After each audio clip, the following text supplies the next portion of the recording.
Assalamualaikum warahmatullahi wabarakatuh. Saat ini sudah tanggal 25 Juli jam 8.55. Udah lama banget kita tidak upload saking lagi riweuh nih bulan ini, teman-teman ya. Saat ini saya lagi di Bandung nih. Udah sebulan nemenin emak saya yang tiba-tiba sakit ya. Udah sepuh tiba-tiba lemes. Selama ini emak saya tinggal sendirian ya. Udah 83 tahun gitu. Anak durhaka emang kita. Cuma ini moral ceritanya teman-teman, kenapa kita ini harus mulai serius belajar berinvestasi online ya. Mau saham, mau bitcoin, mau apalah itu. Nah, ini saya sangat terbantu sekali ketika kita misalkan udah di PHK, kena pensiun gitu ya. Ketika kita punya modal dan modalnya itu kita investasikan di bursa saham. Nah, ternyata kita punya keleluasaan untuk untuk case-case yang seperti ini nih, harus nemenin orang tua yang sakit. Misalkan ada keluarga di rumah sakit. Nah, selama kita bisa mencari rezekinya online di dalam genggaman tangan, itu ternyata sangat membuat kita jadi lebih fleksibel gitu ya, ngatur waktunya gitu. Kenapa? Karena kita tidak terkendala dengan lokasi, tempat, waktu di mana kita kalau kerja kantoran mungkin ya, ketika orang tua sakit itu bakal jadi masalah sendiri. Tetapi ketika kita udah pindah kuadran, nah ini nih ya yang menarik nih ya. Jadi buat anak cucu kita yang selama ini literasi keuangannya, literasi investasinya belum pernah mengalami kondisi harus jaga orang tua, ini ternyata benar-benar bermanfaat ya. Jadi jangan sampai kita telat untuk belajar tentang literasi investasi ini. Jangan sampai investasinya juga kena investasi bodong ya. Diseriusin gitu belajar investasi sahamnya, karena memang selama perusahaan-perusahaan di bursa saham itu beroperasi bagi dividen, disitulah sebetulnya rezeki yang bisa kita peroleh sambil kita tetap berada di tengah-tengah keluarga. Nah, itu sekedar pesan moral ya. Selama sebulan ini saya harus terpisah dari anak istri karena harus jagain ibu saya yang di Bandung ini. Alhamdulillah sih sekarang udah mulai pulih, mulai bisa beraktivitas lagi, jadi udah mulai bisa ada spare waktu buat mikir-mikir bikin konten lagi. Nah, kita akan bahas apa sekarang ya? Masih tema saham-saham yang itu aja gitu ya. Kemarin kita baru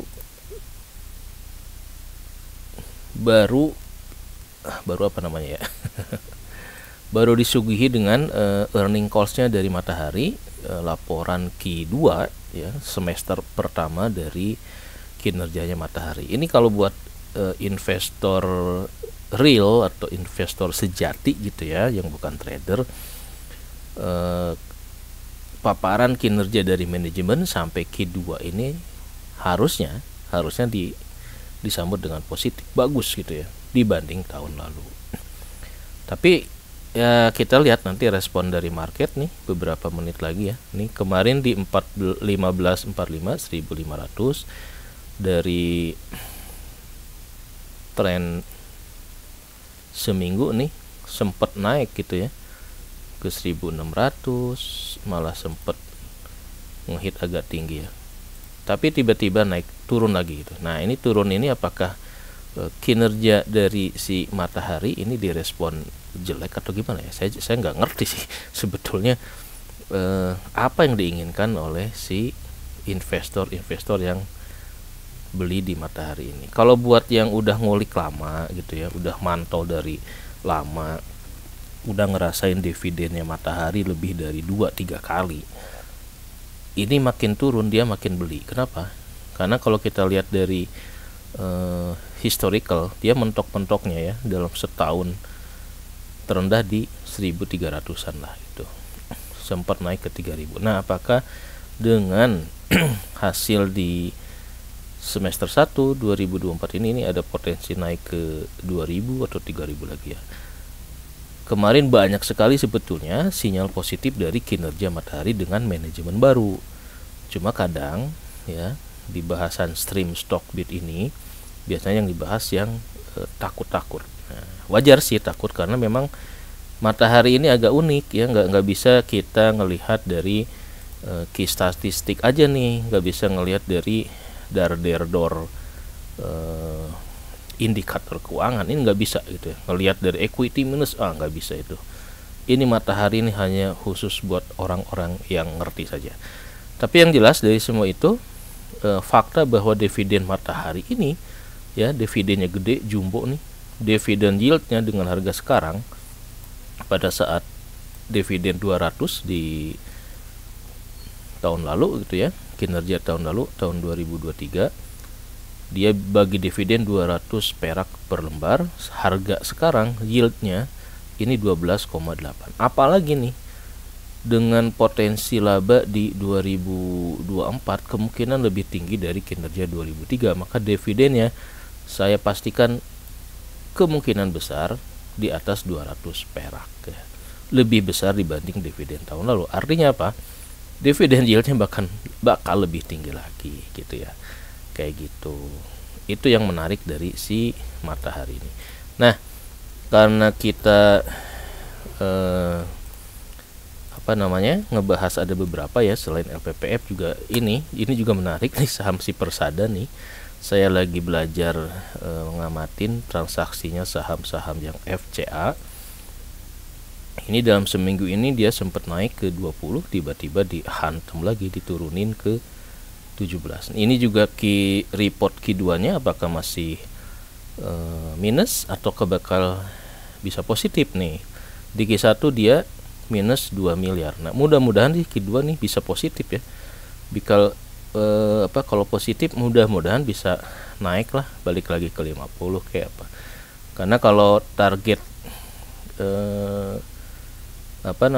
target kalau ngelihat dari kinerja tahun lalu 2022 ini normalnya segini ya, dia normal tuh labanya di 4 miliar sebetulnya si Persada. Cuma karena sejak IPO dia banyak menggunakan dana IPO-nya buat investasi, maka dari pembelian investasi itu buat bangunan sistem informasinya, nah dia didepresiasinya naik sehingga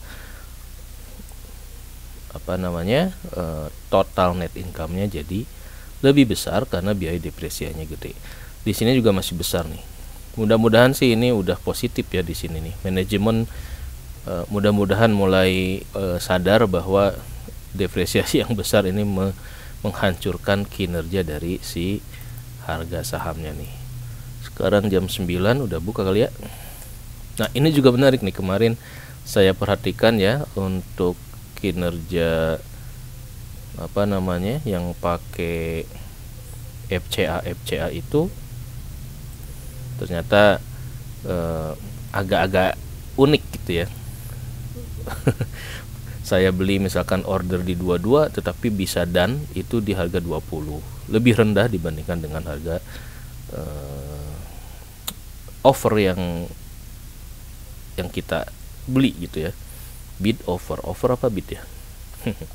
Yang satu lagi adalah saham Zata. Nah, ini juga Zata karena saya ini ibu saya rumahnya di daerah Melong Asih di Cijerah. Kebetulan ini si Zata ini dekat nih dari rumah ibu saya, maka saya bisa melakukan investigasi langsung ke si kantor Zatanya ya. Jadi di daerah Cigondewah lah ya. Kita sempat lihat kayak apa sih, apakah masih ada kegiatan atau gimana. Ini juga dapat informasi banyak dari si Zata ini. Nah ini udah mulai nih ya. Bid over segini sekarang mulai, nanti Kalau yang untuk FCA nih, ini agak-agak harus dilihatin nanti IEP-nya berapa, IFV-nya berapa. Nah ini di 8 nih. 8 yang jualnya 11.000 lot. Nah ini enak nih ya, mumpung turun ke 8 perak nih, kayaknya harus borong lagi ya, sampai nanti report Q2 nongol, kita lihat nih apakah ini bisa balik di atas harga 10 perak lagi ya. Nah ini juga saham-saham yang memang lagi kena fear ya, LPPF, Pada, dan si Zata ini memang banyak sentimen negatifnya, sehingga dari sisi fundamental kalau menurut saya fundamentalnya ini agak lumayan gitu ya. Q1 masih laba 7 miliar gitu ya, masih positif gitu. Kalau kita lihat price to book value-nya cuma 0,14. Cuma yang jadi masalah di sini adalah ada isu di pemegang saham mayoritas, yaitu si Lembur Sadaya itu ya, yang masih jual terus. Jadi retail nih, nah ini nih Lembur Sadaya Investama ini rajin jualan, tapi ternyata dia jualannya terakhir tanggal 12 ya, 12 Juli ini udah berhenti teman-teman, udah tidak melakukan penjualan lagi. Nah ini menarik nih, udah tidak ada PSP-nya, udah berhenti jual kayak ini. Baru nyadar ya, mungkin dia baru nyadar bahwa harganya dijual di saat harga murah gitu. Emang goblok juga sih. Daripada dia jual di harga segini, mendingan cari strategic partner gitu ya, dijual di harga yang lebih tinggi gitu. Emang on sih. Oke, sekarang back lagi ya, lihat LPPF nih di pembukaan gimana. Menurut saya harusnya sih dengan kinerja yang kedua itu udah hampir 80 atau 90% labanya dibanding 2023, harusnya sih naik gitu. Tapi nggak tahu lah ya, apakah naik atau enggak. Kok ini Widya Sari LPPF malah turun teman-teman nih ya, malah dibanting ya.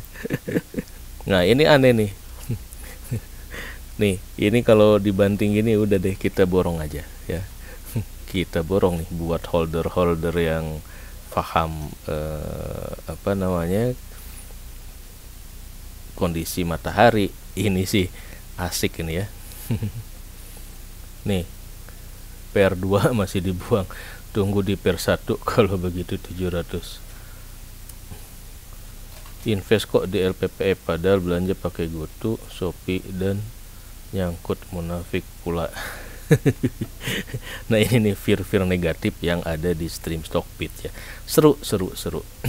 Ini juga nih, ini spesialis nih orang ini ngebandingin LPPF dengan Bitcoin gitu ya. Ya itu mah bukan buat dibandingin gitu ya.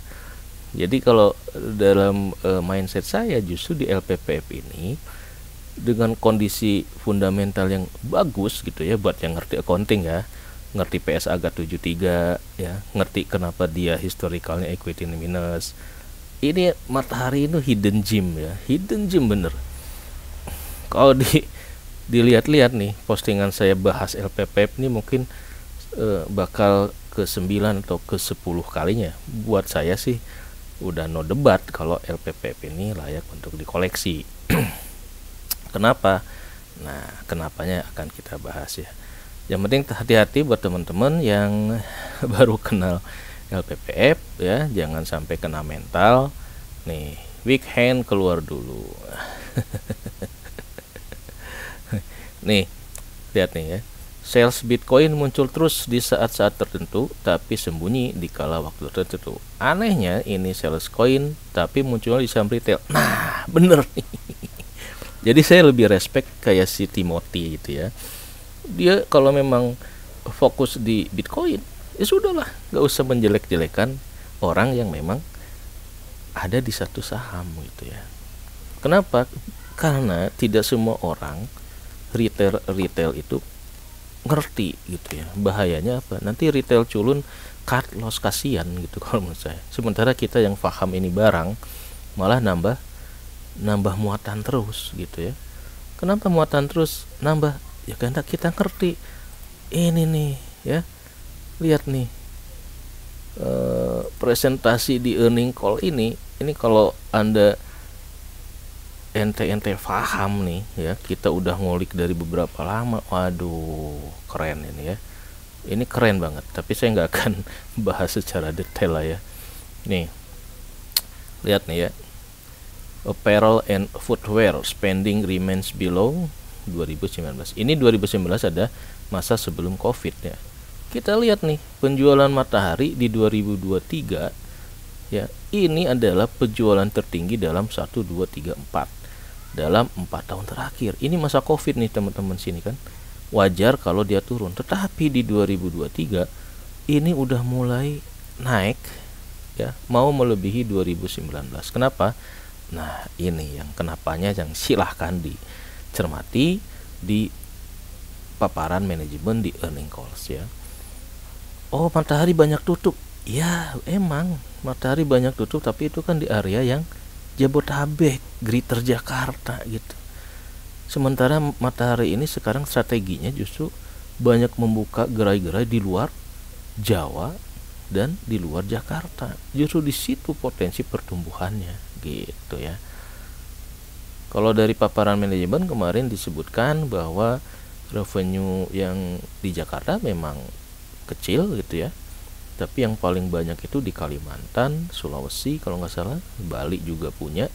Nah itulah yang banyak mensupport revenue dari si Matahari ini, sehingga dalam 2 kuartal ini Q1 Q2 itu labanya itu hampir sama dengan laba setahun di 2023. Nah, oh ini masih 2003 ya, 2004 ini belum nongol ternyata nih. Tapi dari sini kita bisa ngelihat ya trennya bahwa dari pasca Covid ini, setelah manajemennya jumpalitan mengembangkan strategik inovatif yang baru, ini ada tren naik. Nah itu dah. Ini yang kadang teman-teman yang tidak dibahas oleh teman-teman yang cuma ngelihat harga naik turun doang gitu ya. Nah, oke, itu ya. Kita lihat di sini mungkin yang teman-teman harus lihat nih dari pertumbuhan penjualan gitu ya. Ini stabil nih ya. Q1 Q2 gitu ya. Q2 agak turun nah dibanding 2023. Kenapa? Ya karena tahun lalu lebarannya ada di Q2. Sementara di tahun ini lebarannya terbagi, sebagian di Q1, sebagian di Q2. Nah, ini juga yang bisa membuat orang-orang yang cuma ngelihat profiling antar kuartal ini kecelek gitu ya. Ini hati-hati ya. Nih kayak gini teman-teman ya. Di sini naik nih, ya kan? Kenapa dia naik? Karena lebarannya sebagian di Q1, sebagian di Q2. Tetapi di 2023 lebarannya ada di Q2 semua, makanya ini naik. Nah, kalau kita cuma ngebandingin, wah Q2-nya kurang bagus dibanding sini. Ya iyalah. Kenapa? Karena Matahari ini adalah saham yang seasonality-nya ini sangat-sangat tergantung dari kapan dia Ramadan dan hitungan si satu Syawal nongol gitu. Jadi nggak bisa dibandingin dengan periode yang sama di tahun sebelumnya, karena bisa jadi Ramadannya juga berbeda 1-2 bulan gitu ya. Jadi kalau kita ngeliat ke sini, ini bakal agak rancu gitu kalau ingat seasonality-nya kayak gitu teman-teman ya. Hati-hati jangan kejebak. Nah, yang paling bagus adalah ngelihat kinerja untuk keseluruhannya nih, annualize-nya gitu ya, disetahunkannya. Lihat nih, dengan kinerja 2 kuartal ini, seandainya di Q3 Q4 itu ratanya sama di 300-an, kalau disetahunkan mungkin bakal nembus di 1 triliun. Nah, kalaupun ini nggak 1 triliun, mungkin di 700 atau 800 miliar ini udah cakep sih ya. Menurut saya mungkin yang masih moderat di 800 lah gitu ya. 800 atau 850 mungkin lebih make sense untuk target laba sampai Q4 tahun depan. Nah, kalau melihat ke sini nih 626 ya berarti ya. Ini 675 nih, 626 675 ini 2 semester nih. Ini Q1, Q2 ini adalah dalam setahun, full year gitu ya. Full year 2003. Nih, ini pencapaian laba dalam 2 semester atau setengah tahun itu sama dengan laba 93% labanya di 2023. Kalau dividen tahun lalu itu adalah segini, nah berarti proyeksi kita ini labanya kan jadi lebih tinggi ya. Berarti dividennya harusnya bakal lebih tinggi dibandingkan dengan 2003. Nah, ini buat teman-teman yang holder setia dari LPPF, yang dilihat adalah ini teman-teman ya, mindset dari investor, real investornya LPPF. Jadi kalau sekarang nih ya, hari ini dia turun, nah ini justru adalah peluang buat nambah portfolio dengan ya menambah lotnya, karena udah jelas ini potensi dari dividen per share-nya ini bakal lebih naik gitu ya. Itu kira-kira cara kita merespon dari Q2 gitu ya. Q2 earning calls, ada beberapa hal yang nanti harus kita explore ya gitu, karena ini bagus sih menurut saya nih ya. Q1 kalau secara flash nih, kita flash review aja gitu ya. Semester 1 atau pencapaian di Q2 2024 nih. Ini cuma 18 slide, tapi ini bisa membuat kita lebih yakin kalau di LPPF ini prospeknya oke gitu ya. Nih, executive summary silakan teman-teman explore lah ya. Progress and plans, transformasi inisiatif. Nah, saya udah ngikutin earning calls ini dari 3 tahun belakang ya. Dari 3 tahun ke belakang, dan ternyata memang apa yang dipaparkan oleh manajemen kemudian dilaporkan di beberapa laporan keuangan itu on the track. Artinya strategi si manajemen ini untuk menutup gerai-gerai yang sepi, membuka gerai baru. Nah, itu juga bagus. Dan pembukaan gerai barunya juga tentu selektif ya. Sekarang ada penutupan tahun ini 10 gerai. Di semester 1 ini udah 7 yang ditutup, tinggal 3 gerai lagi. Nah, penutupan gerai ini juga nanti ada dampak kepada efisiensi biaya gitu ya. Nanti teman-teman bisa lihat nih di sini udah nongol belum nih LPPF analisa finansial Q1 2024 ya, quarterly. Nah, nanti teman-teman lihat di sini di sisi neraca ya, ini income statement.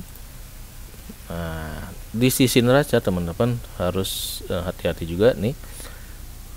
Ada yang menyebutkan bahwa ini nggak bagus, total asetnya malah turun. Nah, inilah keunikan dari si Matahari ya. Kenapa ini total aset turun atau naik? Nah, ini teman-teman harus bongkar juga nih dari tahun-tahun jadul ya. Nih lihat nih. Di sini nih dari 2019 ya, total asetnya 5,2 tiba-tiba naik jadi 8,6. 3 triliun sendiri naik. Ini kenapa? Nah, ini pernah dibahas ya. Ini adalah karena ada di sisi ini nih. Nah, di sini ada namanya perubahan dari accounting treatment atas sewa ruang ya. PSAK 73. Jadi di sini pun di 2000, nah di sini nih, nah ini ada penurunan dari angka pencatatan hutang sewa hutang sewa dan penurunan di hak guna sewanya. Kenapa? Karena ada gerai-gerai yang ditutup. Nah, di PSAK 73 itu kalau kita nyewa 10 tahun, sewa 10 tahun itu harus langsung dicatat sebagai utang. Enggak utangnya enggak 1/10 yang masuk ke neraca, baik di sisi hutang ataupun di sisi asetnya, tapi harus langsung dicatat sampai 10 tahun yang akan datang. Ini udah pernah kita bahas ya, detail tentang PSAK 73. Jadi kalau ada yang komentar analisa total asetnya turun, salah satu faktornya adalah karena penutupan dari gerai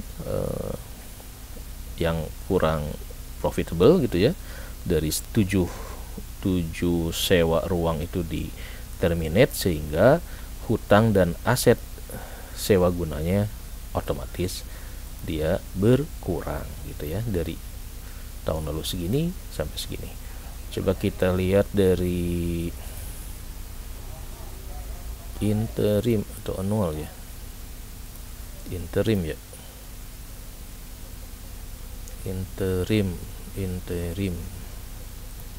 enaknya yang mana ya?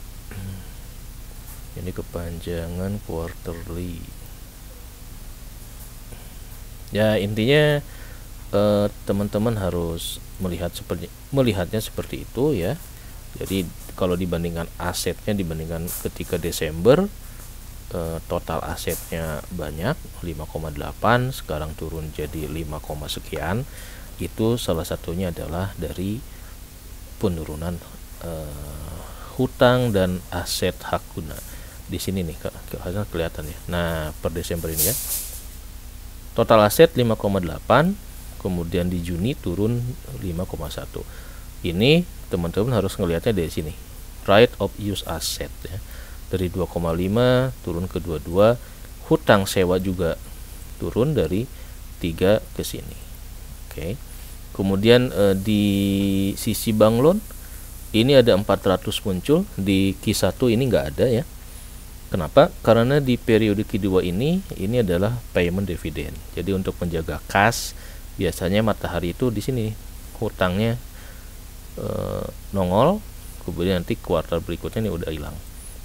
Ini adalah kecanggihan si Matahari ya. Dia bisa ngutang, tapi ngutangnya buat bayar dividen gitu ya. Kemudian sisi yang positif lainnya adalah di sisi equity. Ya, equity di Desember ini cuma 31, sekarang udah di atas 100 miliar. Meskipun dari angka di Maret ya, kalau nggak salah. Coba kita lihat nih di Maret. Di Maret kalau nggak salah equity-nya malah 300 ya, udah bagus. Maret. Ini Desember ini yang mana? Ini Q2. Ini Q2 earning call. Nah, kita kalau nggak kumpulin data seperti ini teman-teman, kita bakal gampang diombang-ambing ya. Tapi kalau kita udah mantengin gitu, wah enak ini. Kok nggak ada ya? Oke lah, nantilah kita bahas. Silakan teman-teman cek di earning call Maret ya, posisi yang kira-kira harus diplototin itu apa aja. Nah ya, saya back dulu ke sini teman-teman ya. Jadi untuk melihat si LPPF ini, sebetulnya di sini ya yang harus teman-teman tangkap bahwa kinerja dari Q2 ini adalah potensi laba untuk full year 2024 akan lebih besar daripada laba 2023. Kenapa? Karena untuk setengah setahun saja ini udah mencapai 626 miliar. Padahal tahun lalu labanya setahun itu cuma 675. Jadi jangan membandingkan kuartalan. Kalau kuartalan Q2-nya doang, ini kelihatan turunnya 48%. Tapi kita harus tahu nih, ini turunnya adalah karena tahun lalu lebarannya terjadi di Q2, sementara di 2024 lebarannya terbagi sebagian ke Q1, sebagian di Q2. Jadi harus dilihat dari sininya ya. Dari indikator-indikator ini, indikator perbandingan selama satu semester 2024-2003, nah, kita lihat ya, tidak terlalu signifikan penurunannya walaupun ada isu mall tutup, daya beli turun. Nah, sampai semester 1 ini masih controllable lah, di bawah 5% penurunannya. EBITDA juga turunnya minus 8%. Oke lah, masih oke kalau menurut saya sih ya. Nah, jadi khusus untuk yang baru kenal LPPF, nah ini harus dieksplor beberapa isu, yaitu fear yang ada di LPPF itu adalah hutang gede, equity minus, dan lain-lain. Debtnya gede ini karena dampak PSAK, equity minus biasanya karena buyback atau bagi dividen. Oke. Nah, buat saya progres dari inisiatif transformasi si Matahari ini udah on the track gitu ya, dari paparan earning calls di Q2 2024. Yang penting ini kemarin dari earning calls, manajemen tetap berkomitmen bahwa kebijakan dividen minimal 50% dari net profit. Wah, ini gede banget ya. Ini layak buat nabung saham teman-teman ya, karena yieldnya tadi berapa, 12% ya. Dan realisasi dividen di tahun lalu itu hampir 67% kalau nggak salah gitu. Oke, kita lihat ini secara sekilas ya, cashnya masih oke, 200. Inventory, utang juga kecil ya ini si Matahari ini, karena belinya harus cash kan. Inventory juga turun, artinya inventory yang dampak COVID ini udah mulai dibersihin lah gitu ya. Hak guna ini, piutang hak guna ini juga turun, ini karena adanya penutupan gerai-gerai gitu ya. Gerai-gerai ditutup artinya apa? Beban dan hutang, pencatatan hutang sewa gunanya juga ada koreksi itulah. Fixed asset ini enggak terlalu jomplang lah. Ini bank loan di sini muncul lagi, ini karena buat nalangin kemarin bagi dividen ya. Nanti kita lihat di Q3, nih ini pasti hilang lagi, biasanya sih begitu. Kemudian yang lain-lain ini konsinyasi lah ya. Kemudian ini juga sama nih, yang right of use asset dan lease liabilities ini adalah satu paket gitu ya dari dampak sewa ruang. Kemudian terkait sewa ruang, manajemen kemarin juga mengatakan akan melakukan renegosiasi dengan pemilik tenan agar harganya lebih kompetitif. Kenapa ya? Karena memang beberapa mungkin mallnya kosong gitu ya, pemilik tenannya nggak ngapa-ngapain gitu, jadi nggak ada pengunjung. Yang penting yang harus dicatat ini, di sini tidak ada buyback, juga untuk semester depan tidak ada pembukaan gerai baru. Jadi kemungkinan hasil laba selama Q1 Q2 ini bakal membuat equity dari LPPF ini bakal naik banyak kemungkinan ya. Prediksi saya seperti itu. Jangan lupa ini adalah DYOR untuk membuat kita yakin bahwa meskipun di stream Stockbit itu serem-serem, tapi kita masih tetap mengarungi di perahu yang sama. Nah, gitu ya. Oke, ini Q1-nya ya. Q1-nya seperti ini nih. Net income-nya 300. Ini yang lalu lah. Nah, isunya nih ya. Saya mau spill aja beberapa fear atau key isu kalau teman-teman mau ekspor Matahari ya. Biasanya dulu adalah di equity negatif, tapi fakta tiap tahun Matahari bisa memberikan dividen jumbo. Jadi ketika nanti suatu saat teman-teman nemuin equity Matahari itu negatif, nah itu berarti cuma pengulangan sejarah aja. Tetapi yang penting dividen jumbonya ini tetap tiap tahun ada terus. Oke. Dari sisi cash, kadang naik kadang turun, ini penyebabnya ini bayar dividen atau ada buyback gitu ya. Tapi di semester genap ini tidak ada buyback, tidak ada ekspansi gerai baru. Jadi dari sisi cash harusnya lebih naik gitu ya. atau mungkin nanti ini pembayaran hutang nih di Q3 mungkin ya, tapi itu pasti ketutup dari cash dari penjualan di Q3, harusnya begitu. Poin yang kedua adalah investasi di Bank Nobu. Ini juga bisa ngefek kepada kinerja Matahari. Nah, sekarang Bank Nobu itu di kisaran 600 harganya ya. Selama dia ada di 600 aman, tapi kalau dia udah turun di bawah 500, 400, nah ini bisa mempengaruhi saldo equity dan laba rugi investasi saham di Bank Nobu.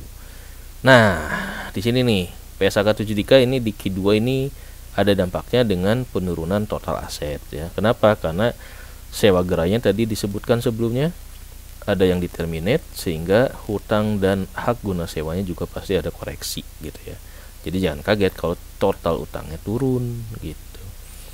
Ekuitas biasanya si LPPF ini nggak bisa dinilai dari yang namanya DAR/DER/DOR ya, debt equity ratio. Kenapa? Karena ada anomali dari equity-nya yang kadang minus gitu ya. Kenapa dia kadang minus? Karena yaitu komitmen untuk memberikan dividen jumbo, sehingga equity-nya itu kagak naik banyak. Nah, itu yang membuat agak spesifik ya, si LPPP ini hanya orang-orang yang ngerti doang gitu ya. Jadi dia nggak akan ngelihat dari kinerja rasio-rasio keuangan doang gitu, tetapi yang dilihat adalah dividennya gitu ya. Dividen payout ratio-nya besar, manajemen masih berkomitmen untuk memberikan dividennya di atas 50%, dan real tahun kemarin sampai 67% yang dibagikan. Itu dari sisi neraca. Dari sisi pendapatan yang harus teman-teman perhatikan, sentimen negatif yang ada di LPPP ini terkait dari daya beli masyarakat ya, secara makroekonomi masih ada tekanan. Nah, peralihan tren belanja online. Nah, ini menarik ya. Kemarin dari paparan manajemen itu disebut bahwa belanja online-nya Matahari melalui matahari.com itu trennya agak ada kenaikan. Nah, jadi buat teman-teman yang belum pernah belanja produk Matahari secara online, itu silahkan coba. Dan ini lagi masa penjajakan juga buat jualan di TikTok gitu ya. Ini satu poin yang cukup bagus gitu ya dari strategi si Matahari ini. Mana ya? Di sini nggak disebutin ya? Ya nggak disebutin sih, tapi kalau Anda dengerin selama 30 sampai 1 jam paparan earning calls kemarin, itu ada poin-poin yang ngebahas pertanyaan kenapa Matahari nggak jualan di TikTok. Ternyata itu udah menjadi pertimbangan manajemen juga gitu. Oke, dari sisi biaya di Q2 ini dibanding tahun lalu kalau nggak salah biaya kita cek dulu sini. Biayanya controllable kalau nggak salah ya, expense gross OPEX. Nah ini OPEX, nah ini teman-teman ya, dari sisi operating expenditures-nya di 1,5 alias tumbuh hanya 0,4. Jadi dari sisi efisiensinya ini oke banget ya. Efisiensinya oke. Kemudian apa lagi nih? Biaya ya. Karena biaya yang terkait di pembukaan gerai baru kan nanti biaya pegawai, tapi di sisi lain ada gerai-gerai yang ditutup. Jadi secara total mungkin sama gitu ya. SDM-nya mungkin dipindahkan ke gerai-gerai baru. Nah, untuk pembukaan gerai baru paling ya biaya-biaya inilah yang naik ya, pemasaran, seragam buat orang pegawai baru dan lain-lain. Kemudian yang harus teman-teman cross check juga tentang laba rugi investasi di Bank Nobu ya, karena ini sangat terkait dengan fluktuasi harga saham di Bank Nobu. Kalau nanti di akhir tahun harga saham Bank Nobu bisa naik di atas 700 atau 800, wah, other income-nya bakal lebih naik ya. Oke, net income ini bisa turun dibanding tahun-tahun lalu. Ya benar, karena ada perubahan tren online, kemudian juga kemarin ada isu pelarangan impor ya. Ini juga mungkin bakal sedikit demi sedikit nih berdampak kepada kinerja matahari untuk beberapa periode ke depan gitu ya. Nah, ini yang timetable yang udah saya petakan, isu-isu yang terkait dari ini, tapi ini belum update teman-teman ya. Untuk Q1, Q2 labanya sekian, nanti di Q3 nih biasanya mungkin karena ini kurang ada trigger, di sini ada lebaran, baru nanti di Q4 ada Natal tahun baru, baru ini naik lagi ya. Kemudian dari laporan keuangan, cashnya sekarang cuma ini ya, cuma 200-an nih. Cuma 200 miliar cukup ya. Kemudian ada bank loan, equity-nya berapa tadi ya, nanti kita update lagi ya, ini masih flash aja. Kemudian nanti teman-teman harus di Oktober ini biasanya nanti ada earning call lagi Q3. Nah, di sini biasanya ada pengumuman target dividen yang akan si LPPF bagikan. Nah, kemungkinan di sini bakal agak meroket ya di periode Oktober Desember ini. Proposed dividen masih komitmen di atas 50% dari labanya. Tinggal nanti harga nih. Sekarang harganya di bawah 1.500 gitu ya. Nah, nanti di sini berapa gitu ya. Kira-kira begitu teman-teman ya. Artinya untuk jadi dividen hunter itu di LPPF tidak semudah itu ya. Dulu harganya sempat di 2000, 1900, sekarang di 1500. Udah terkoreksi cukup banyak, padahal dividennya nih lumayan gede. Jadi hati-hati ya. Buat retail yang baru kenal matahari, jangan sampai kegocek di harganya yang suka naik turun nggak karuan gitu. Oke, ini alasan-alasan kenapa hold matahari udah pernah kita bahas.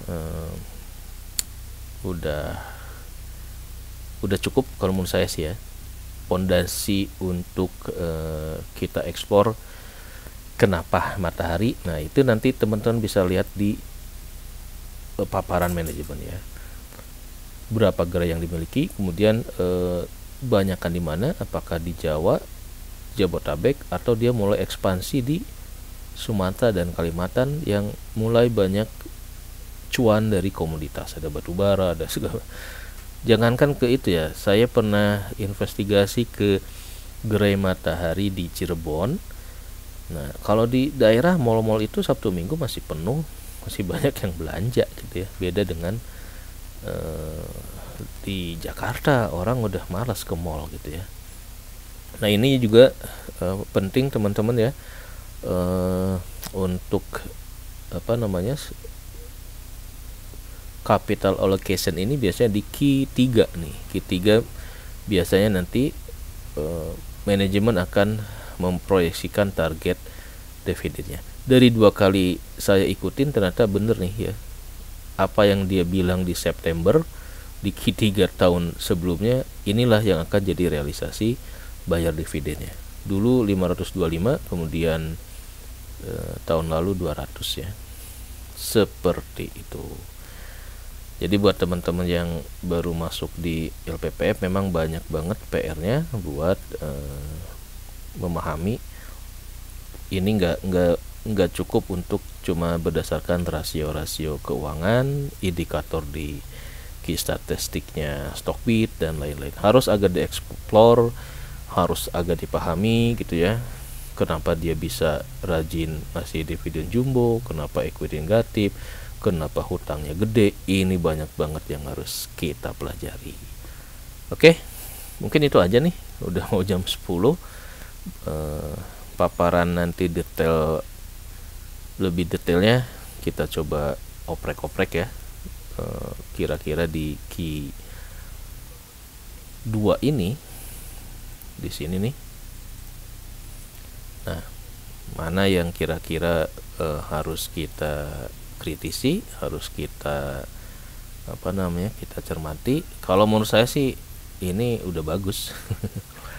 Atau kita lihat di sini mungkin dari konsinyasi 3837 Bang Nobu ya. Bang Nobu mana nih entitas. Nah, ini minus ya, karena ini harganya Bang Nobu sekarang di 600-an. Jadi perubahan nilai wajar dari investasi ekuitas ini minus segini sendiri. Ini kalau nanti positif ya. Kalau misalkan di Q3 Q4 harga Bank Nobu itu di atas 750, ini bisa positif, dampaknya ke sini ini bisa double impact gitu ya, karena ketambahan dari sini. Atau misalkan harga Bank Nobu naik ke sebagaimana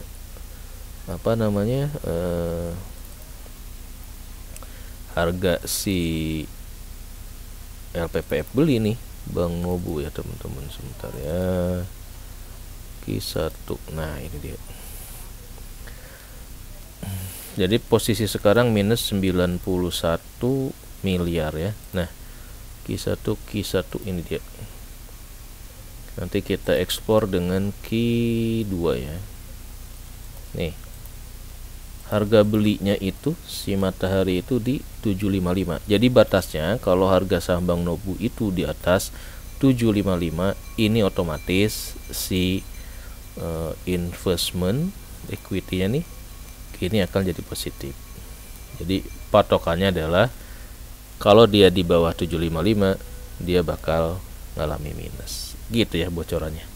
Seru sih kalau buat ngamatin kinerjanya ini. Yang penting sini teman-teman ya, yang penting dari saya sih ini bahwa manajemen tetap punya komitmen untuk memberikan dividen payout ratio-nya di atas 50%, dan tahun lalu dividennya 200 perak per saham, yieldnya di atas 11% ya. Kalau dibandingin laba, dividen payout ratio sampai 67%. Ini kunciannya untuk tetap tenang ya, berada di stream stock bidnya LPPF. Oke, wassalamualaikum warahmatullahi wabarakatuh. Sampai jumpa di pembagian dividen 2025 nanti. Di atas 12-11% ya target kita. Wassalamualaikum warahmatullahi wabarakatuh.